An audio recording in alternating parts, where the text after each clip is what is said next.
Hey guys, tonight we're descending into the Vatican's deepest corners, where daylight has never touched, and where something sealed for centuries is waiting to be found. Imagine stone corridors, older than entire nations, the smell of parchment, leather bindings, and silence heavy like fog. We begin inside the Vatican Library, not the public reading rooms or curated chambers, but the private, dust-choked storage areas where even the custodians avoid lingering. Here, the shelves stretch so high and dense that they form a maze of forgotten knowledge. A single archivist, someone with no name in this story, just a slow, cautious presence, moves through this maze. He's cataloging the forgotten, sorting manuscripts that crumble at the edges when breathed on. His flashlight flickers once, then steadies. He doesn't rush. He's done this 1,000 times. But tonight, something shifts. Behind a shelf warped by centuries of moisture, a panel of stone reveals itself, not aligned with the others, not architectural, almost deliberately placed. He brushes away the caked dust, a seal carved with papal sigils long disused, a rusted iron loop embedded like a forgotten handle. He tugs, it groans, and behind it, utter blackness. You probably wouldn't survive more than a few minutes inside this tunnel without a light. The air tastes like locked metal, and still, the archivist steps in. So, before you get comfortable, take a moment to like the video and subscribe, but only if you genuinely enjoy what I do here. Let me know where you're listening from and what time it is for you, wherever you are in the world. Now, dim the lights. Maybe turn on a fan for that soft background hum, and let's ease into tonight's journey together. The archivist inches forward, past where even the sound of his own breathing feels wrong.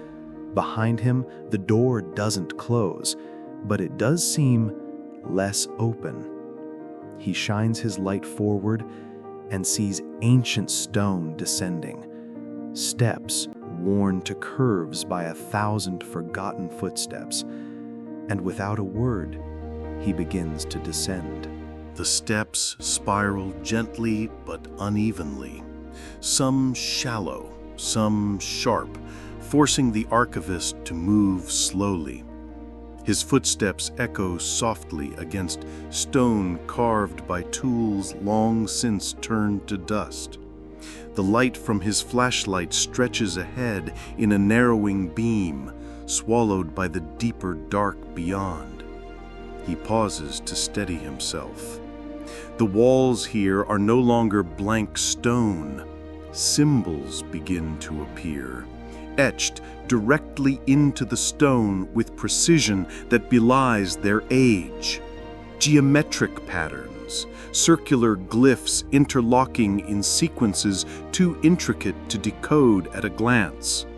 None of it matches Roman, Greek, or even the arcane sigils from the Vatican's own occult collections. They seem older. The air changes, thicker, cooler, damp. With each step, the scent becomes stronger, a blend of mildew, aged wax, and something more elusive, like old blood and damp iron. Not enough to gag, but enough to remember. After several minutes, the stairway finally flattens into a tunnel, perhaps 8 feet high and barely wide enough for one person. It angles slightly downward, deeper into the earth. The archivist lifts his flashlight, and in its narrow glow, a strange pattern becomes clear. There are tiny, inset grooves in the walls, running along the length of the tunnel like veins. They're too orderly to be natural, yet too chaotic to have been carved by hand. The air vibrates faintly. Not sound exactly, more like pressure shifting, like someone exhaling far in the distance. The archivist feels it in his chest before he hears it, a soft, distant thrum, rhythmic, faint, almost expectant. And he keeps walking. After what feels like an hour but is probably less, he reaches a widening. The tunnel curves and then opens without transition into a space so wide his flashlight cannot find the edges. He lowers the beam. Floor, perfectly smooth, clean but untouched. A forgotten floor beneath the Vatican, never mentioned in any document, any blueprint. And just ahead, something glints in the beam's path.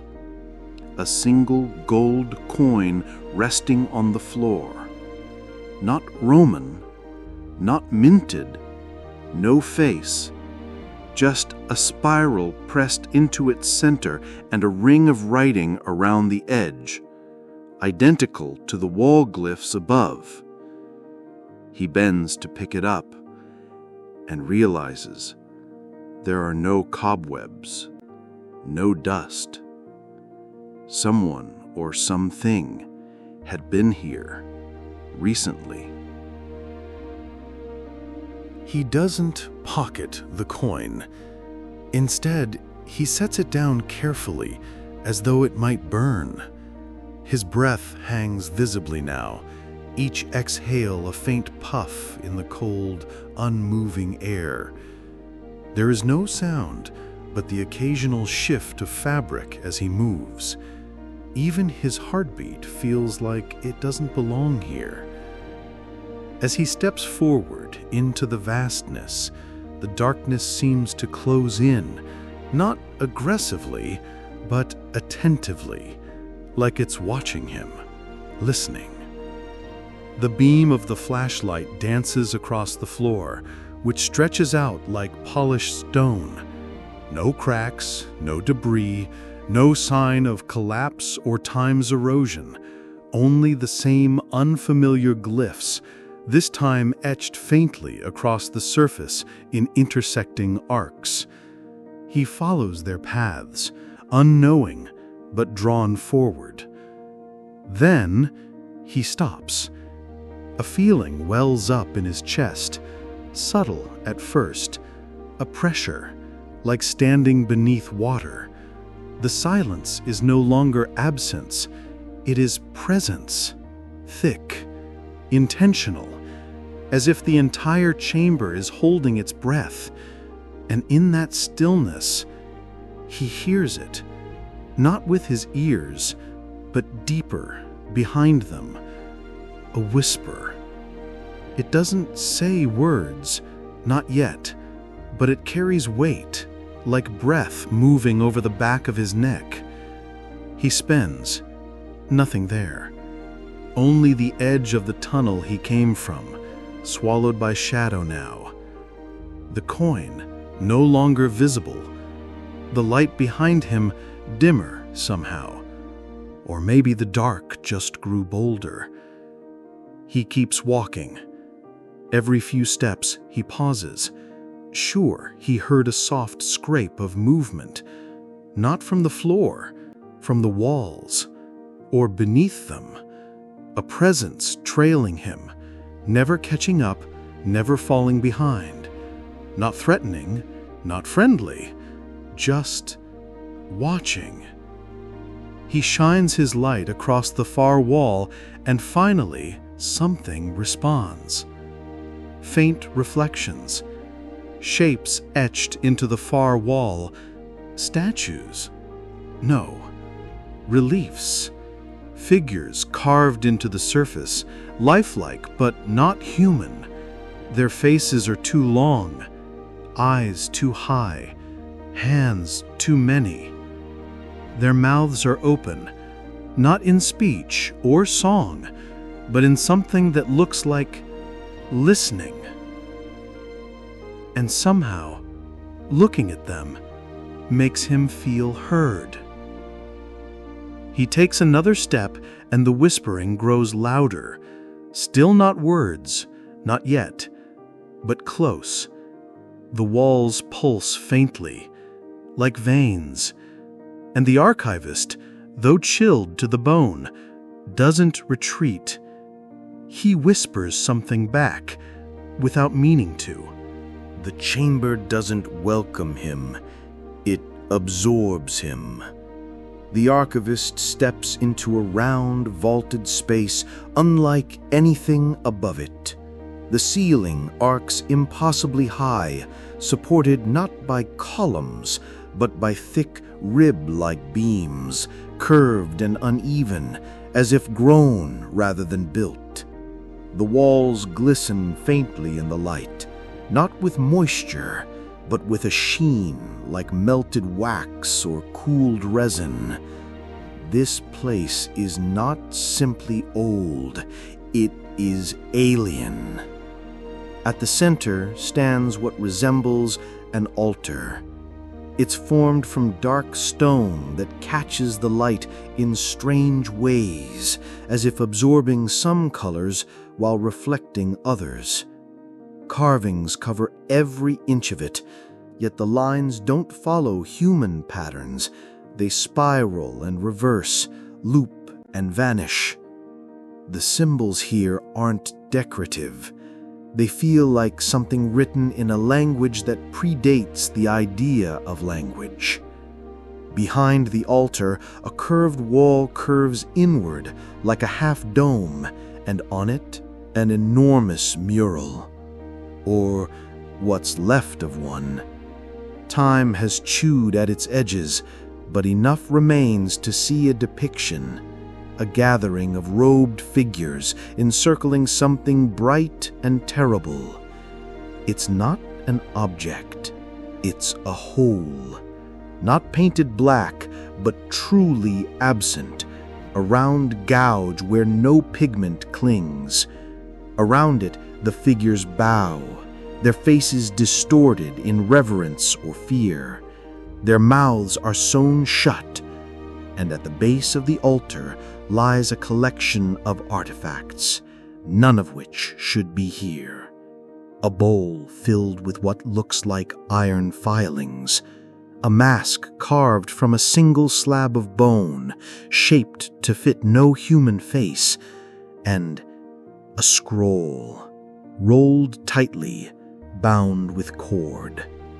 The archivist steps forward with reverence, not arrogance. He senses the importance, not as a scholar, but as a witness, as though touching the scroll might erase him, or worse, awaken something long instructed to remain asleep. His hand hovers above it, then lowers, and the moment his fingers graze the cord, something shifts behind the walls. Not visibly, but audibly. The silence cracks. A sound begins to leak into the chamber, not sharp or sudden, but persistent. A soft, low vibration, like stone grinding in slow circles deep within the earth. The kind of sound you don't hear with ears, but with teeth, with marrow. And with it, something else. Words. Not in Latin, not in Aramaic, but in something older. Something the body remembers, but the mind was never meant to translate.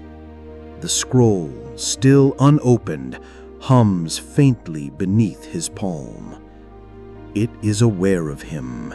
He doesn't untie the cord right away. Instead, he waits, listening. Not with expectation, but with caution. The kind of caution one uses when they realize the room they've entered is alive in ways they cannot explain. The hum from the scroll deepens, not louder, but closer. The archivist feels it coiling behind his ribs, vibrating against the soft tissue of thought. The cord is knotted in a way he's never seen, an unbroken loop threaded through itself, almost impossible to undo without knowing the sequence. But as his fingers move over it, they seem to remember something his conscious mind does not. The knot slips loose. The scroll unwinds slowly, as if reluctant to open fully. The paper, if it's paper at all, is dark and fibrous, like bark soaked in ash. And across its surface, symbols spiral inward toward a center that can't be reached.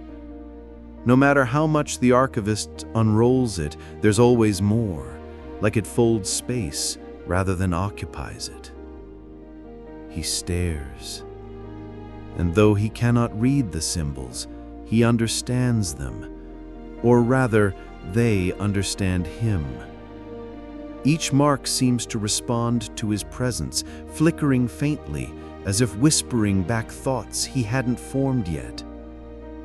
He tries to turn away, to blink, to breathe differently, but the more he looks, the more he sees.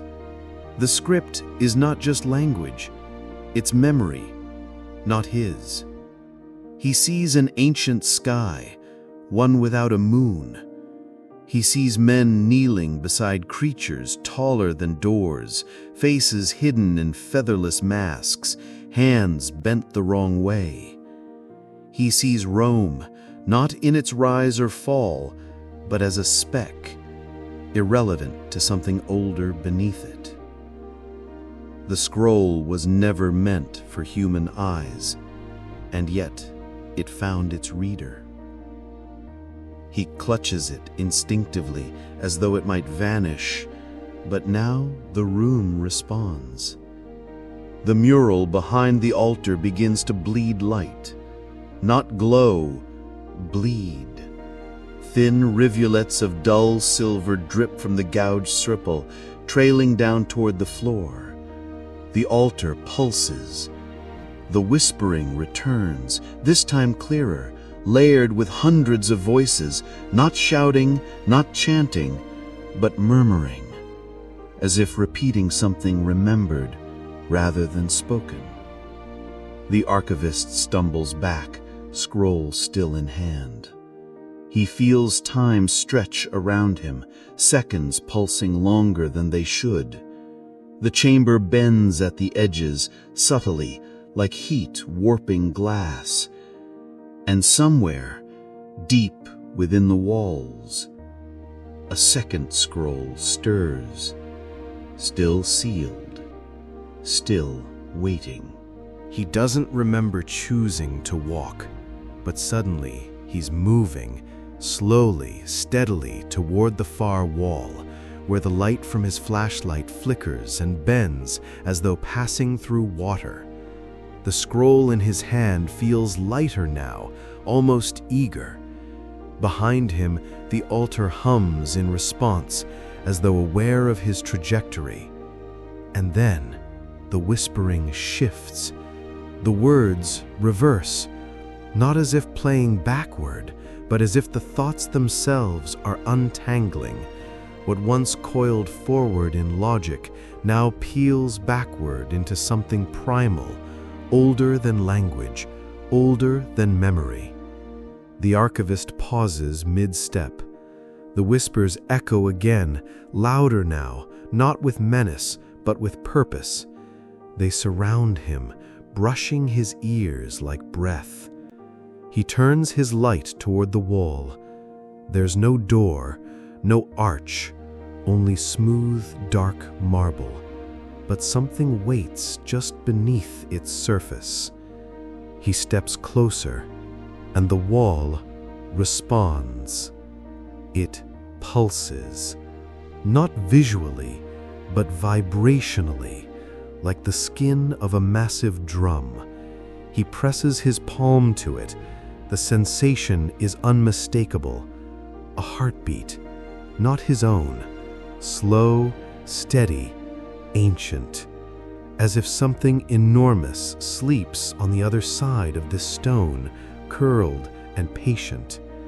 And then it speaks, not aloud, not in words, but through sensation, a memory placed not in his mind, but into the very bones of his body. He sees a man centuries ago, dressed in papal robes not yet designed, walking these same tunnels with a scroll bound in flesh. He sees a ritual interrupted. He sees a hole in the floor where no bottom was ever found. The wall vibrates again, this time with syllables that move through him. We are not buried. He jerks his hand back. His flashlight flickers violently, casting jagged shadows across the murals. The faces carved into the walls are different now. Their mouths are still open, but this time in shapes of speech, as if mid-sentence, as if mid-prayer. And within their marble eyes, tiny slits of red begin to glow faintly, only when he isn't looking directly at them. The scroll trembles in his grip. From within the wall, faint cracks begin to form, not wide, but moving, stretching outward, slow and deliberate, like veins feeding into a living body. And through those veins, the whispering seeps. It leaks into the room, no longer content with observation, and the archivist, rooted to the stone floor, feels something ancient pass through him like smoke through lungs. He exhales and doesn't remember inhaling. Days pass. Or maybe it's just hours. Time no longer follows familiar rules down here. The archivist doesn't check his watch, doesn't need to. He no longer feels the passage of minutes in his body. Hunger comes and goes like a breeze. Sleep brushes past his eyes without closing them. He stays. Those above eventually notice his absence. Quiet inquiries are made. A few archivists recall where he was last assigned. Someone finds the empty reading room, a flickering monitor still open to his last logged entry. The door to the restricted archive is still ajar, but they don't see the path he found. Only walls, only books. The sealed stone panel no longer reveals itself to ordinary eyes, but beneath it, he remains. The chamber has not rejected him.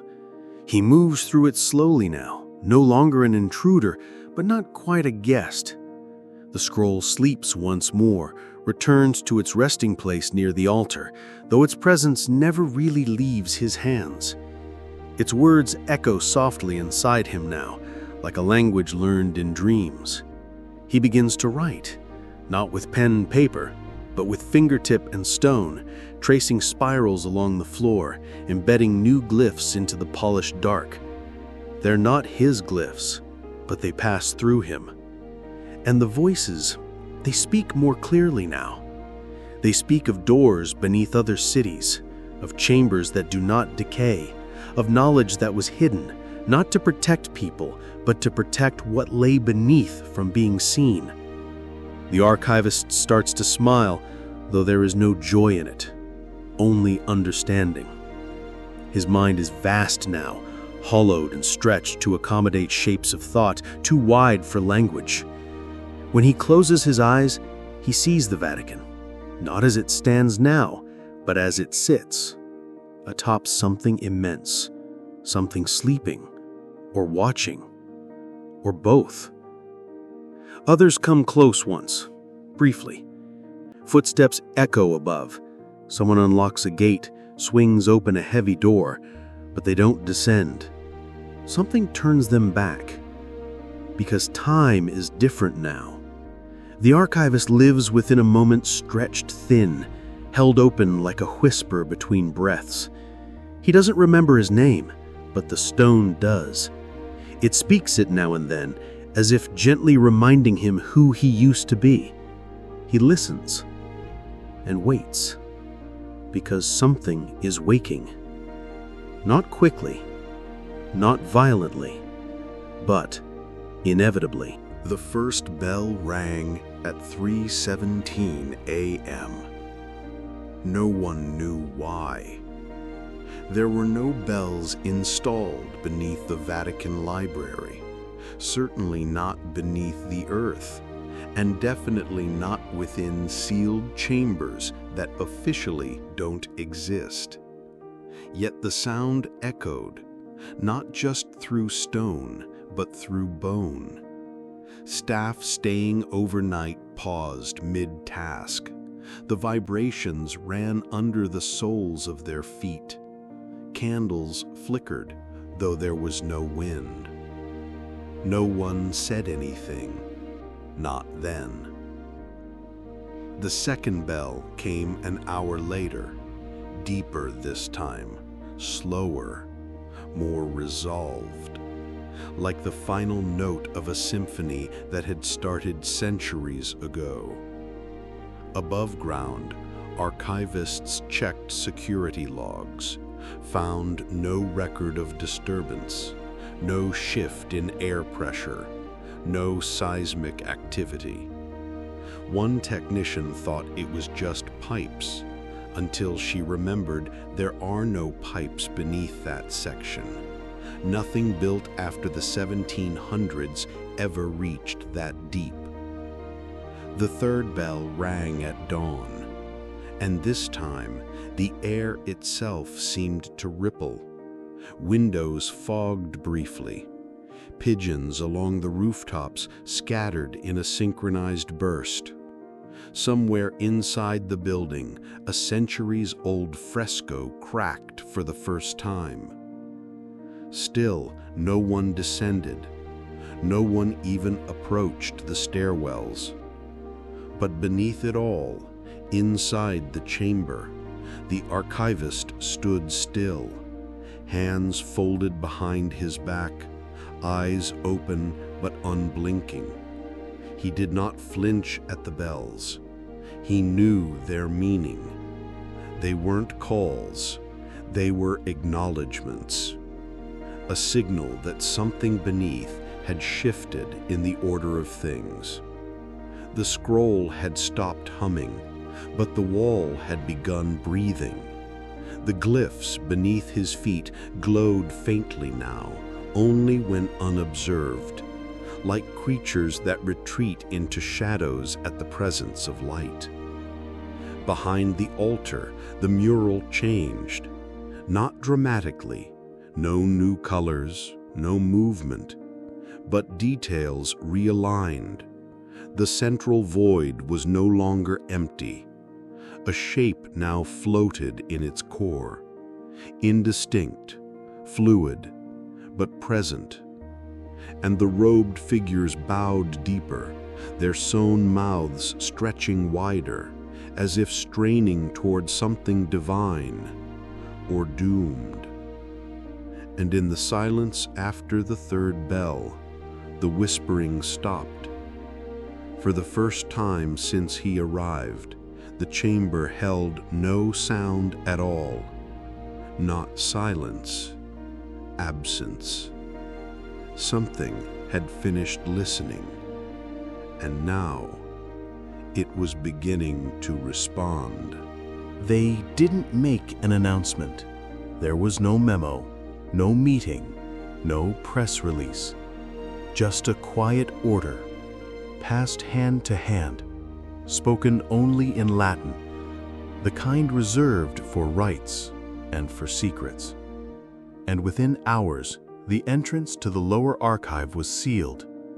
Stone was brought in, not modern plaster or concrete.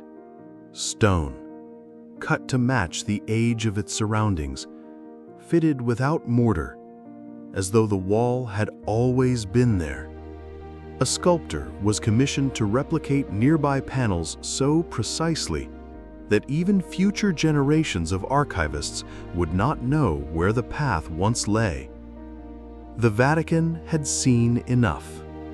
A team of 7, selected for their loyalty rather than their curiosity, was sent below just once Their task was not to explore, but to document, briefly, precisely, and then to close the chamber forever. They returned, changed. They spoke very little. Their report, handwritten, bound in crimson leather, was locked away in a drawer beneath the apostolic palace, a drawer without label or key. Only the Pope and one unnamed custodian know what it contains. But we know this much. They described the scrolls. Not just one, but 3. Only one had been touched. The others pulsed faintly in their alcoves, untouched but aware. A note was made of the glyphs across the floor, which had doubled since the archivist's arrival. They formed a web now, an elegant lattice of language folding inward, echoing the patterns of galaxies and coral and synaptic lightning. The team reported seeing the archivist. He did not speak. He stood at the edge of the chamber, eyes closed, breathing in perfect rhythm with the lights pulsing in the walls. He did not move toward them, did not acknowledge them. But when they turned to leave, one of the 7, an elderly translator, said she heard a voice, not with her ears, but within. It said only, "Leave it closed. It's listening." So they did. They resealed the tunnel, layered the entrance in stone, paint, scripture, and time. The hallway was repurposed, a statue placed to discourage loitering, a camera installed, but with no monitor above. And within days, the archivist was forgotten, not by all, but by enough. The Vatican closed its ranks. The world moved on. But beneath it all, beneath saints and stained glass and centuries of prayer, something still whispered across polished stone and ancient walls, waiting, not for release, but for recognition. Years passed. Visitors came and went, photographing the ornate reading rooms and whispering reverently beneath gilded ceilings. Scholars studied illuminated manuscripts under perfect lighting, never suspecting what lay meters beneath their feet. The world outside turned noisier, brighter, faster, but in the deep below, time remained still. And yet, the floor still breathed. At night, when the library emptied and the janitors swept quietly beneath cold fluorescent lights, some would pause just for a second, not because of a sound, but because of the absence of one, as if the ground beneath them had sighed, or spoken, or inhaled long and low, waiting for something worth responding to. Some reported dreams, always the same, a spiral staircase, a voice speaking in glyphs, a shadow watching from inside the wall. Others felt it while standing in the northwest wing, a brief dizziness, a tremor in their pulse, like stepping too close to a vast machine operating just below perception. Of course, none of this made it into reports, but it lingered. Especially for one young researcher, a woman in her 20s, meticulous and skeptical. She found a strange anomaly in an old floor plan, a blank spot where no blank spot should be. Just a single note scribbled in the margins. Do not disturb what does not sleep.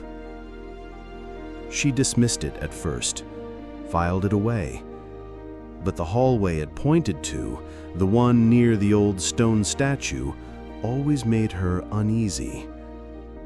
And one night, curiosity outweighed caution. She walked there after hours. Found nothing. No door, no crack in the wall, only smooth stone and silence. But as she turned to leave, she thought she heard something. Not a voice, a breath. And just faintly, barely audible, from beneath the floor, a second breath. The chamber still existed. The scrolls still pulsed, and in the very center, beneath the bones of empires and the weight of forgetting, the archivist still stood, eyes closed, hands folded, listening, waiting, not for rescue, not for return, but for someone who would understand what he now understood. That beneath all knowledge, something older waited. Not evil, not good, just awake. And so now, as we leave behind the tunnels below the Vatican, let's take one final step backward, out of the chamber, out of the darkness, away from the scrolls and the breathing walls and the silent, patient archivist who is no longer who he once was.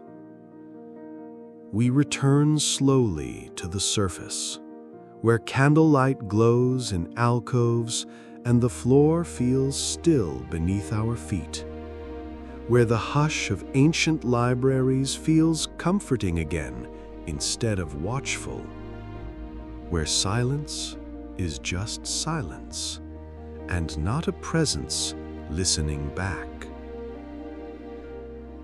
Let the image of that chamber fade now. Let the sound of bells you never heard slip away like mist before morning. And whatever it was you thought you felt beneath your own floorboards, leave it where it belongs, in the folds of tonight's dream, tucked behind your eyelids, quiet and still. The world above is calm. The shadows are long, and sleep, real sleep, is just now curling into the edges of your thoughts. You're safe. You're warm. You're home. Sleep well. End of script. Sleep well.